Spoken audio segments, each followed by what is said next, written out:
Hello बच्चों, आइए इस प्रश्न को देखते हैं। ग्लूटानिक अम्ल बनाने के लिए अल्फा कीटोग्लूटारिक अम्ल के साथ अमोनिया की क्रिया किस विधि द्वारा कराई जाती है? A oxidative amination, B reductive amination, C ammonification, D transamination. तो यहाँ पर हमें बताना है कि जो अल्फा कीटोग्लूटारिक अम्ल है, इसको जब अमोनिया के साथ क्रिया कराई जाती है तो यह किस विधि के द्वारा करवाई जाए कि ग्लूटानिक अम्ल बने।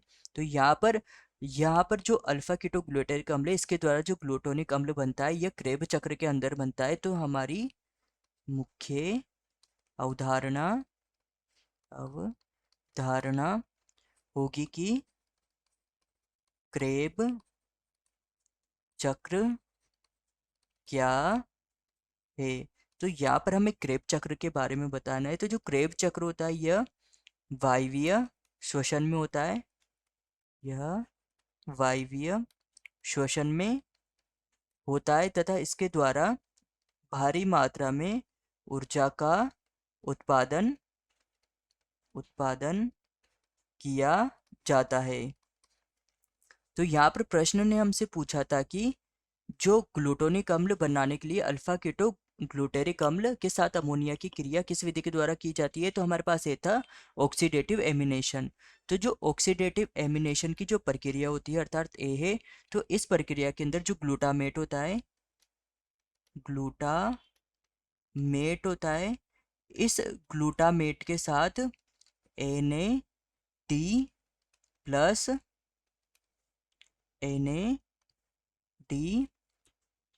प्लस को Na प्लस के साथ H2O को जोड़ दिया के साथ अभिक्रिया करवाई जाती है तथा इससे अल्फा कीटो ग्लूटेरिक अम्ल का निर्माण होता है तथा साथ ही यहाँ पर NaDH व अमोनिया का अर्थात NH4+ का निर्माण होता है।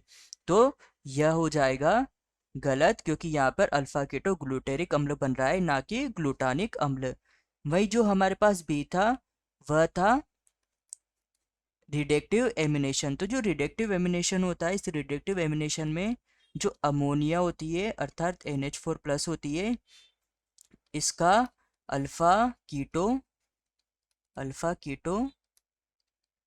ग्लूटेरिक अम्ल के साथ क्रिया करवाई जाती है तथा इसके इसके साथ क्रिया करवाने के बाद इससे हमें ग्लूटामेट अर्थात ग्लूटोनिक अम्ल प्राप्त होता है। तो जो हमारा उत्तर होगा वह बी रिडक्टिव एमिनेशन ही वह प्रक्रिया है। वही जो हमारे पास सी प्रक्रिया दे रखी है वह सी है अमोनिफिकेशन। तो जो अमोनिफिकेशन की जो प्रक्रिया होती है, इस अमोनिफिकेशन की प्रक्रिया में जो मृत जीव होते हैं इन मृत जीवों के जो RNA DNA व जो प्रोटीन आदि इनके जो भाग होते हैं, इनका अमोनिया में परिवर्तित कर दिया जाता है तथा इससे नाइट्रोजन स्थिरीकरण की प्रक्रिया जो होती है, नाइट्रोजन स्थिरीकरण की जो प्रक्रिया होती है वह संपन्न होती है। तो यह भी हमारा उत्तर नहीं होगा, क्योंकि यहाँ पर भी ग्लूटोनिक अम्ल नहीं बन रहा है, तो यह गलत हो जाएगा। डी है हमारे पास ट्रांस एमिनेशन। तो जो ट्रांस एमिनेशन की जो प्रक्रिया होती है, इस ट्रांस एमिनेशन की प्रक्रिया के अंतर्गत डी है ट्रांस एमिनेशन की प्रक्रिया में जो ग्लूटामेट है इस ग्लूटामेट को OAA ऑक्जेलो एसिटिक एसिड के साथ क्रिया करवाई जाती है। वह अल्फा कीटो ग्लूटेरिक जो अम्ल होता है उसको यहाँ पर प्राप्त कर लिया जाता है। तो जो यह प्रक्रिया होती है, कीटो ग्लूटेरिक अम्ल प्राप्त कर लिया जाता है तथा यहाँ पर जो यह प्रक्रिया होती है, इस प्रक्रिया को ही ट्रांस एमिनेशन कहते हैं, क्योंकि यहाँ पर जो एंजाइम काम आता है वह ट्रांस एमिनेज एंजाइम होता है। तो यह भी हमारा उत्तर नहीं होगा क्योंकि इसमें भी हमें ग्लूटोनिक अम्ल प्राप्त नहीं होता है। तो हमारा उत्तर होगा उत्तर बी, रिडक्टिव एमिनेशन।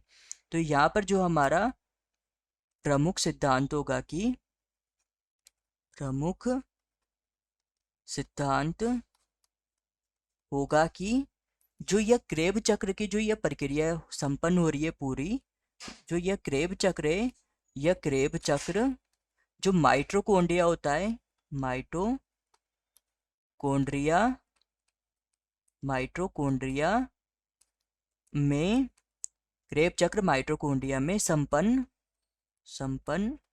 होता है। तो हमारा उत्तर होगा उत्तर बी। आशा है कि आप इसे अच्छी तरह समझ गए होंगे। धन्यवाद।